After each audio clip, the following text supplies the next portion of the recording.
Good afternoon. I'm Dara Bunjon. I am the food enthusiast here at J More Living.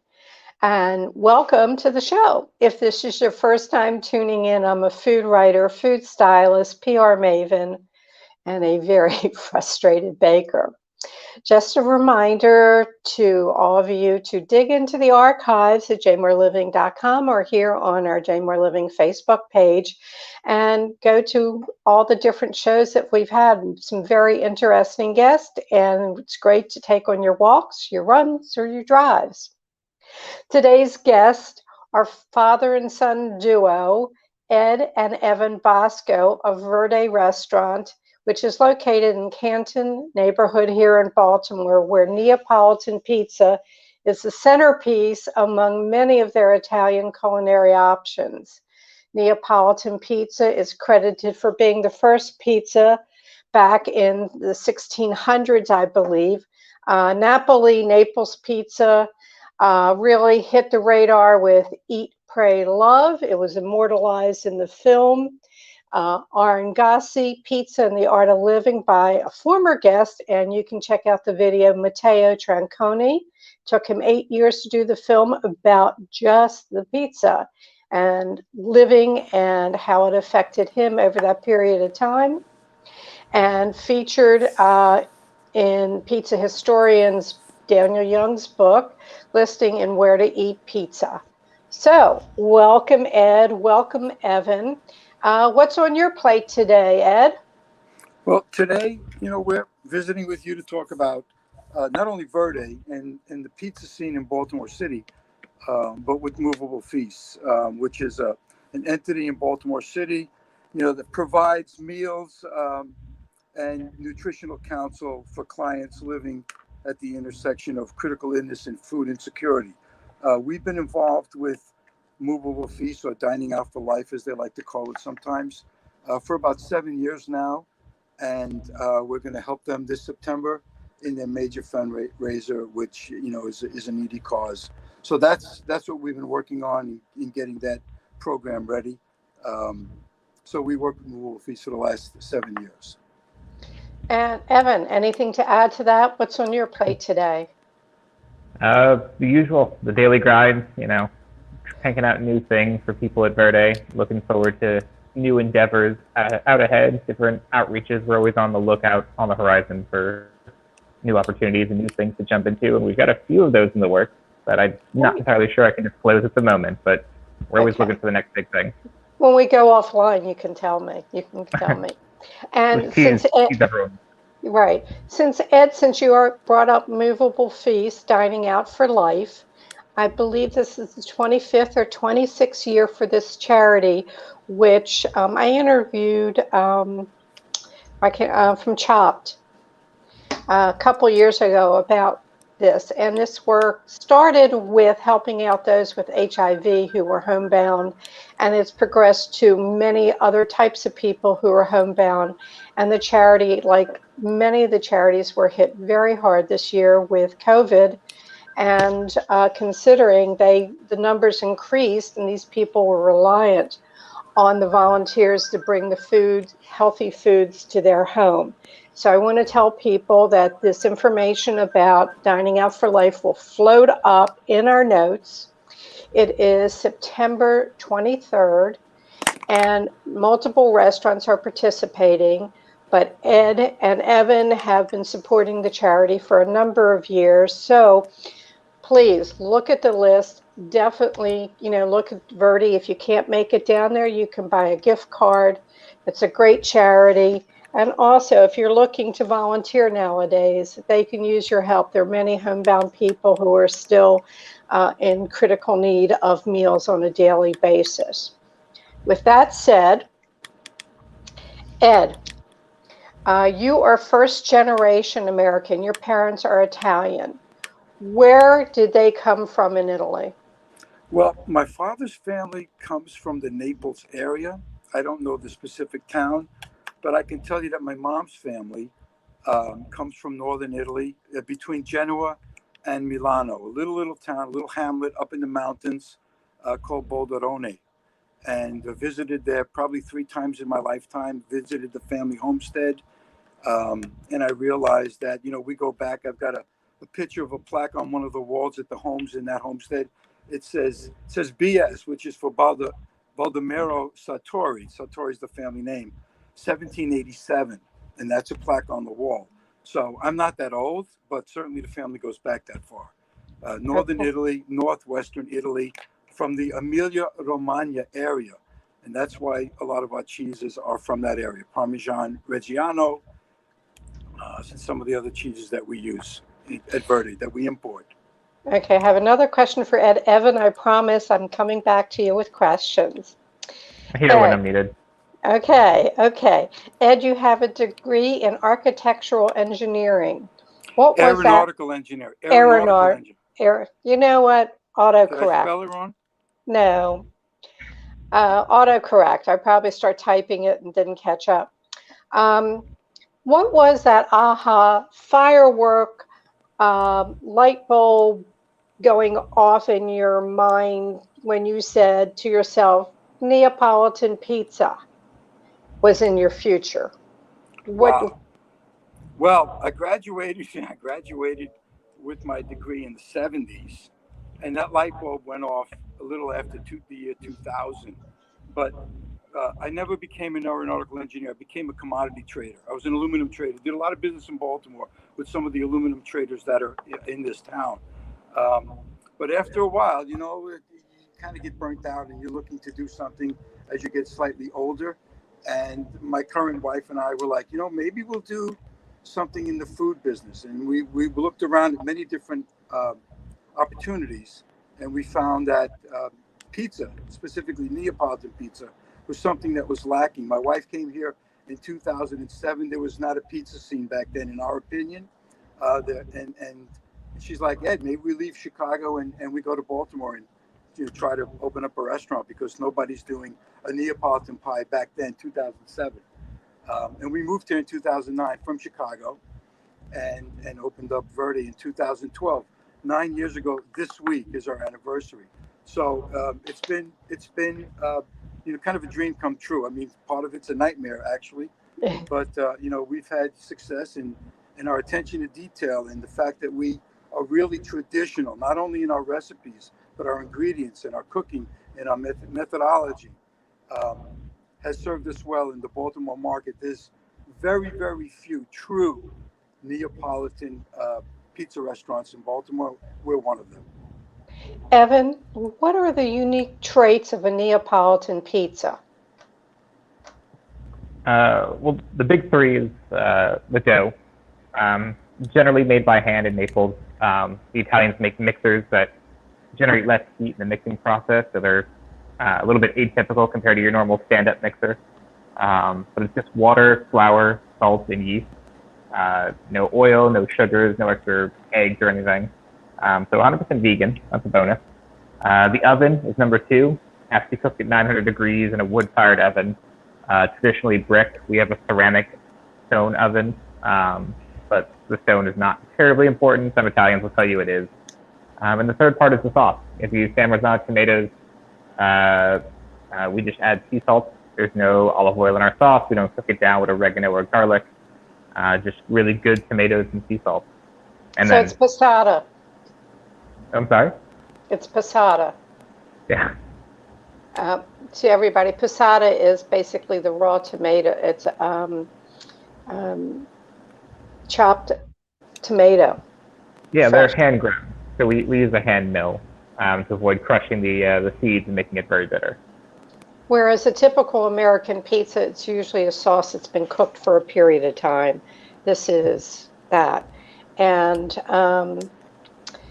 just for those who don't know, a marinara pizza is just supposed to be the pizza dough and the passata, the tomato sauce with a couple of seasonings.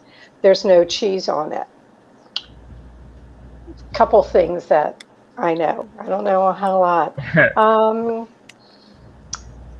Daniel Young says, who wrote many books and does all these pizza tours, said that pizzas changed and that the California pizzas was really insightful as to using quality restaurant products on a pizza versus what years ago pizza was like canned tomato sauce and cheese. It wasn't as elegant, and it's been raised. Now, Ed, you were telling me your consultant, your Pizziolo. Why don't you tell us about him? He's your expert, and he helps you along the way with some of the other updated versions on the pizza and styling. Sure. Roberto Caporussio, he owns a famous pizza restaurant in New York City called Pesto. Roberto was a cheese farmer. His family, between Rome and Naples, he grew up as a farmer. And he moved to Naples because he wanted to make pizza. He had the knowledge of cheese, bufala mozzarella, fior di latte. So he hooked up with a fifth generation pizza maker called Antonio Sarita. And Antonio Sarita, fifth generation, very successful pizza restaurant in Naples, Italy, taught Roberto everything he knew. And Roberto was a pretty studious guy. Moved to the USA about 25 years ago, and the rest is history. Very successful guy. But what Roberto gave us were recipes from the Sarita family that were 140, 150 years old, and the nuances and the ratios. You know, when you talk to people about moisture content on a pizza, they're like, you know, what are you talking about? Or if you talk to them about the ratios of product, or not trying to overpower one ingredient with another, that nuance is lost on most pizza eaters because they grew up with something that wasn't Neapolitan.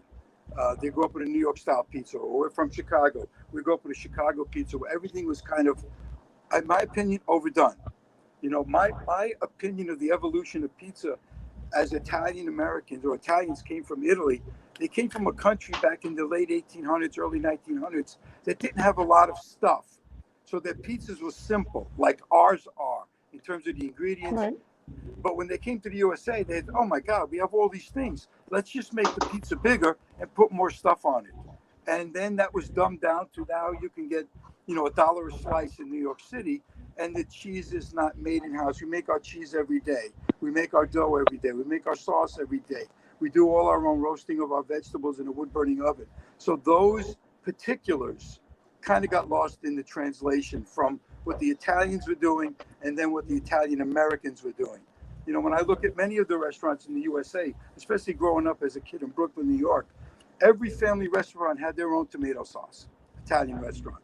And it usually was tomatoes, garlic, oregano, sugar. And like Evan said, our sauces are just imported tomatoes and sea salt. So the flavor comes through. You can taste tomatoes. So that's kind of our focus. That's what Roberto helped us do. And he continues to school us on technique and what's going on new. You know, he has a product in New York that we tried here in Baltimore, which didn't really play. And he'll make a pizza and then he'll fry it. It's called pizza frita, and it's a totally different flavor. We did that for a while and it didn't translate to Baltimore's palates. So we backed off, and our volume is up. So our pizzas are being well received, and we didn't follow up on doing that. But in terms of, you know, what's going on in the pizza industry, we rely on Roberto and Evan, you know, to keep us up to date on what the trends are. So we have a vegan section now. We have, you know, a gluten-free pizza that we use Italian flour. And although it's not 100%, you know, celiac approved, many people say it's a great pizza and they don't have any issues with digestion. So those are trendy things that I think not only are community service, but it's something that keeps us at the cutting edge of what's going on in food, not necessarily just pizza. Now, what I find interesting, because you lived many years, Ed, in Chicago. Evan, you grew up in Chicago, worked in many restaurants, worked for a baker. How come you're not bringing down a Chicago-style pizza? I'll let Evan answer that one. Well, me particularly, a little sacrilegious. I don't care for deep dish. I don't want to wait 45 minutes for a pie to bake. I've gotten into many arguments over my lifetime about whether Chicago deep dish is a pie or a casserole or a tomato soup with the bread bowl. But at the end of the day, it's bread, sauce, and cheese. It doesn't matter what order they go in, if the cheese on the bottom or the top.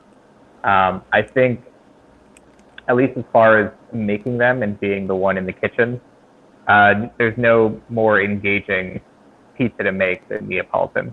The speed at which pizzas are made and produced, we're making 4 or 5 pizzas every 90 seconds. It's quick and it's fun and it's engaging. There's a lot of very delicate processes that go on. If you're too rough with it, you'll put a hole in it way quicker than you will an American thin crust pizza. Well, I think. Go ahead. Yeah, I was going to say the Neapolitan pizza is supposed to be soft in the center and then have what do you call it? The cornicione. Am I pronouncing it right? Which is the crust. The crust. And the crust has, the whole gauge of it is to get a lot of air in the crust. And in that 60 to 90 seconds, maybe get some blisters on it, not a whole lot. Am I on the right track? You're right. You're right there. You're rounding third base, heading towards home. Some people prefer a little bit more burning. Some people prefer a little bit less. That's a cultural style. When I was in Naples, I noticed there are some pizzerias. Just about all of them were incredibly consistent in their style, and the amount of char and blackness you'll see on pizzas was pretty variable from a lot of them. Okay, and on your margherita pizza, is it fleur de latte or is it, and I know you make your own mozzarella. Yeah, for those who don't know, fleur de latte translates as the flower of milk. It's the Italian word for mozzarella, or specifically cow mozzarella. Neapolitans tend to use buffalo mozzarella more than cow mozzarella. In a lot of the pizzerias I went to in Naples, it seems to be their default. In Verde, our homemade mozzarella is made with cow's milk. So it's a curd from a company called Belgioso, very high quality curd. And we make it every day. We boil it down, stretch it, add salt, and form our cheese out of that. Okay. Now, let me add, if I may, that we do have and we do import bufala mozzarella, which is the standard in Naples. So if you came into Verde and you wanted a margarita, but you wanted bufala mozzarella on it, we call that the bufalina. And then we also have a smoked bufala mozzarella. So there are nuances in the 3 cheeses that we use, 1 that we make in-house and 2 that we import from Italy, whether we're using it for our burrata caprese or for our burrata that we make every day. I would like to also mention that some of those cheeses end up on our brunch menu. So we have a Saturday brunch menu with 10 pizzas on it that are egg-based, so pizzas with eggs on them. We feel if you can put it on an English muffin, it's better on our pizza dough. But and then on Sundays we have a full brunch, with endless mimosas and Bloody Marys. We eat and egg dishes and French toast, etc., etc. But the thing on our brunches, and this is a plug for brunch, is that if you get our endless Bloody Mary, we use the same San Marzano tomato, so we make our own Bloody Mary mix. And I think as people, realize what certain restaurants do in Baltimore City, that the attention to detail comes through, and we might be a little different. I tell people, if you've had Bloody Marys your whole life and you have Bloody Mary mix, you're going to hate our Bloody Marys because we're using San Marzano tomatoes that we put some spice into and a little Worcestershire and blah, blah, blah, blah, blah. So it depends on your palate. But, again, we look at volume and volume's up, and that's a testimonial to some people are appreciating what we do, and we are different. Yeah, you know what I learned about tomatoes when they came to Italy? That the tomatoes were yellow, and that over the years they mutated, but the San Marzano, when it came there, was yellow. And after years, couple hundred years ago, they start mutating. I didn't know that. See, I've I'm been a wealth mutating enough. myself lately. I'll join you. So when you're doing the pizzas with the buffalo mozzarella, that has more moisture in it. So I know that some of the things that I read that the pizziolas in Naples, they do something with the paddle over it to contain some of the moisture. And I'm going to I let don't Evan know. speak to that one. I'm not familiar with the paddle. I don't know that I've ever experienced that. I can tell we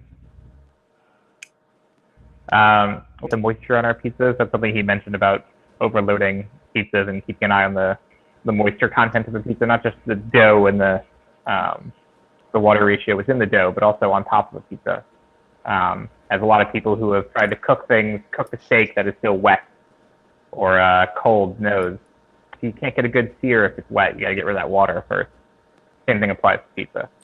Okay. Yeah, let me just add, if I may, that in Naples, because of the Bufala mozzarella and the added fat content and in some cases moisture, the Neapolitan pie in Naples is typically moist in the center.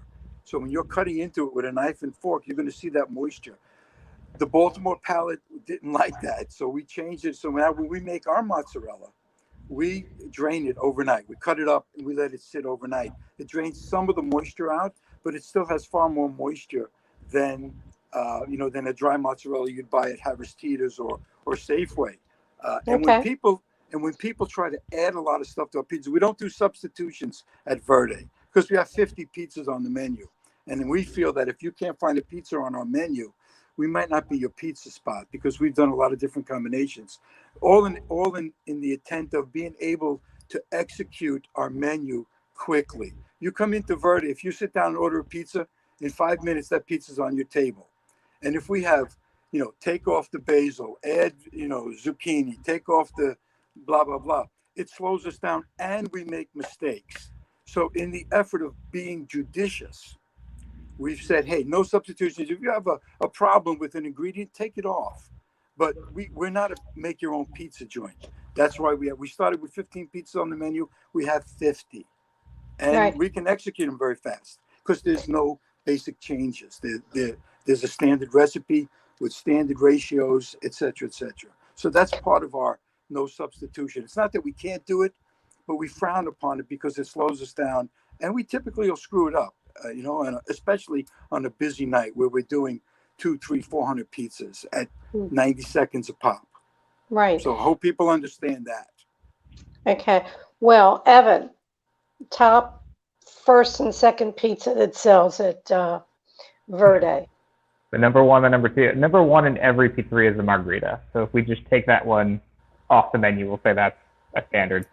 Our best-selling pizza for the last 9 years has been our pistachio, pesto, and sausage pizza. We roast fresh pistachios in our wood-fired oven, draw the oils out, puree that with a two-age Parmigiano Reggiano and extra virgin olive oil, top it with our homemade sausage and homemade mozzarella, and that's been the best seller for as long as we've been open, which is, I guess, serendipitous is probably the right word for it because it's a nice green pizza. Was not intentional, but worked out nicely. Right. The Verde next one being green. Go ahead. Yeah. The next best-selling pizza flip-flops. Sometimes it's the Bambino, which is like our sausage and pepperoni pizza. There's also the sausage and mushrooms. My favorite pizza is often up there. It's a sun-dried tomato pesto with a little bit of red pepper flake for some heat, sausage, caramelized onion, and a smoked buffalo mozzarella that Ed was mentioning earlier. Well, I'll tell you my favorite at your place, which is the fig and prosciutto. Always a classic. We've got a couple truffle oil pizzas. Like he was saying, we've got something for everyone. There's shrimp on the menu. There's crab on the menu. There's a lot of stuff for everyone. Well, let me tell people that it's the centerpiece. It doesn't mean that that's all that Verde does. There's an assortment of antipasta and salads and Italian dishes and baked dishes and dessert. So I suggest verdepizza.com. Go check out the menu. It's up there. The hours are up there.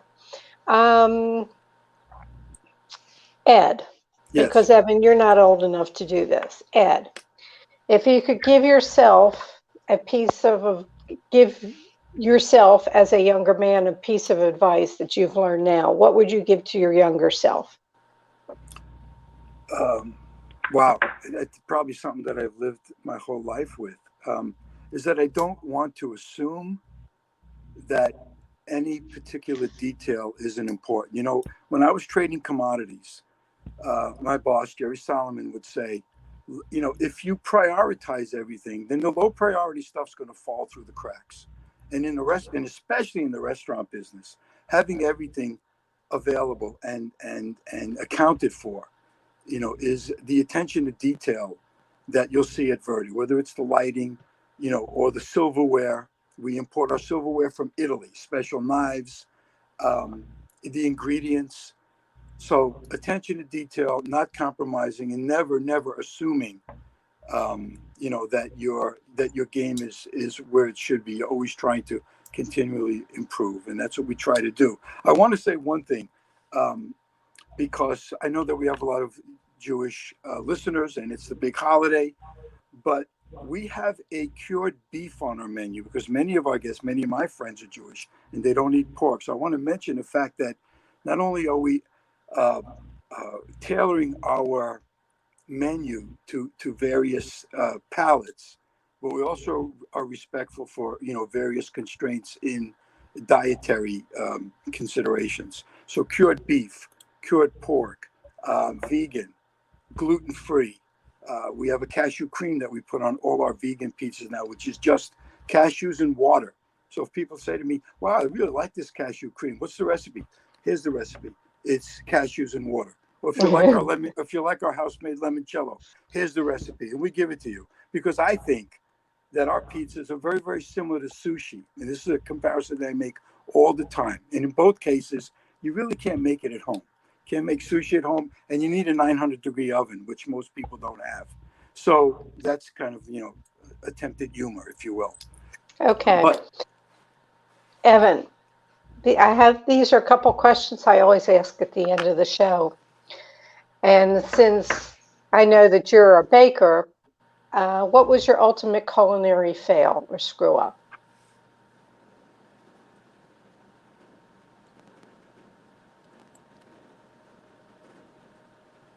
Did you not hear me? I must have lost he it. might not be able to hear you. Okay. So. I'm sorry. Can you say that again? Yeah. My phone started weird for a second. Okay. Evan, it's a question I asked at the end of the show. What was your ultimate culinary fail? My ultimate culinary failure. Oh dear. Mishap, whatever. That is great. I've had a lot of culinary failures as like a home cook, just learning the trade and figuring things out. The one that you think is humorous or insightful, doesn't matter. Every baker has overproofed several loaves of bread or bagels or whatever they may be, and you go in there and you pull open the proofer, which is basically just a humidifier, and you look at the bread and it's like 10 times too big. It's fallen out of the thing. It's already overblown and collapsed. In doing that at 4:30 in the morning is an experience you'll never, because it's, you know, you're like, oh yeah, cool, it's 4:30 in the morning, everything's going great. You start to smell yeast really strongly, and then it becomes the second instinct where it's like, I know, you don't even look at it, you just start preparing the next one because that one's already gone. Yeah. But I do think avoiding failure is the cause for not succeeding. Like, you're going to make mistakes. Everybody does. Everybody does, and it's part of my show because I think because baking for me, as you could tell from my opening, is sort of torturous. I challenge myself with it. I made a babka, and it's, you know, it's hard for me to tell when it's over. They said when it's doubled in size. Then the second part of it said to it, when it's about 30% larger than what it was. I'm looking at the pan. I'm going, how can I gauge 30%? But you manage. So I thank you for sharing that. And my final question is, you can either one of you go for it. What didn't I ask you that I should have?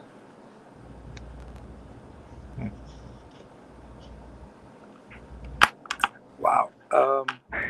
I'll take that. I think that one question that needs to always be considered when one is not only reviewing a restaurant, um, but understanding what the restaurant is trying to accomplish. Social media is a double-edged sword, and for Verde, we're all about the process and the ingredients, and that comes at a price, literally and figuratively.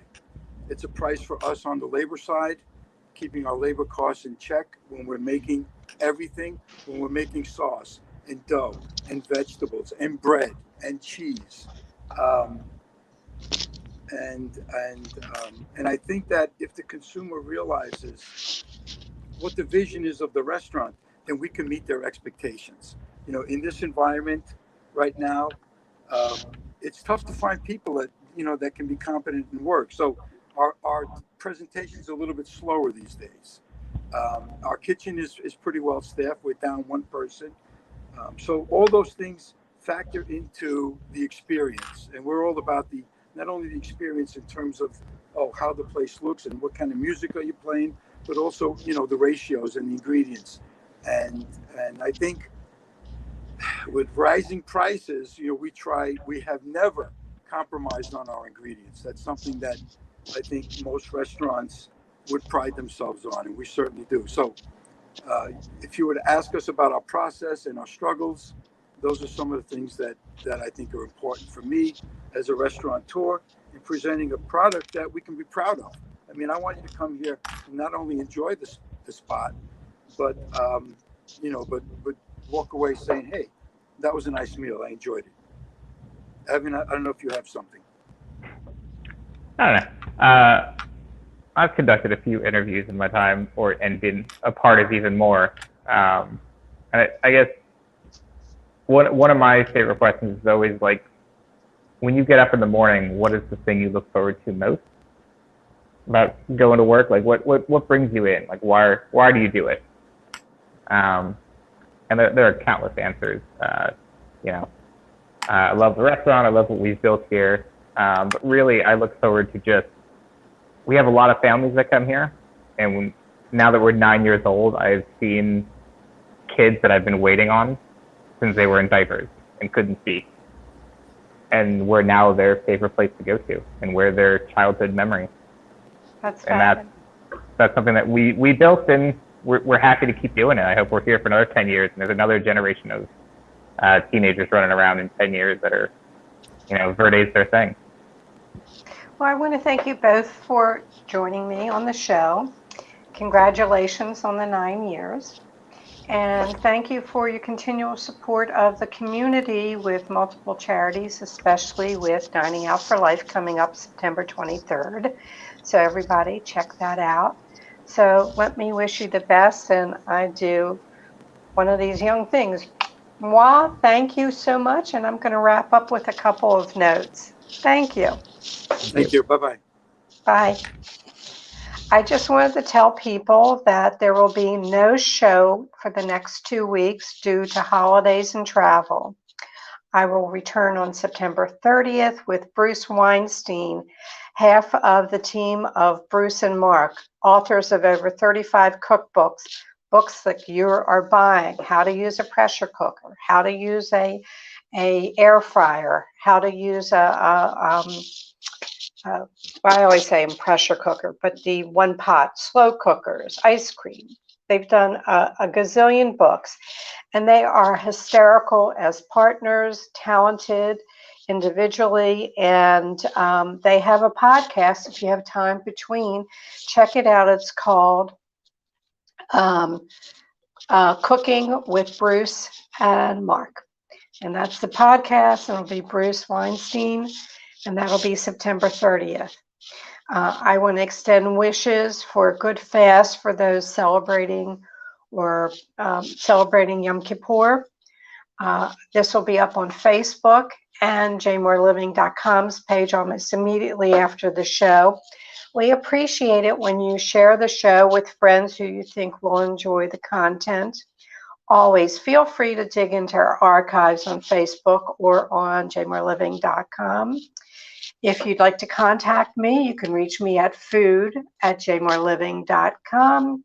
My social is at Dara Cooks on Instagram. Please feel free to follow me. Love to have more followers. You can check out posts on the show, foods I'm eating. And if there's someone or some subject you'd like us to cover at the Food Enthusiast, please send me an email at thefood@jmoreliving. I will hopefully see you when I return on September 30th. Until then, stay safe and may your plates always remain full. Thank you for joining us.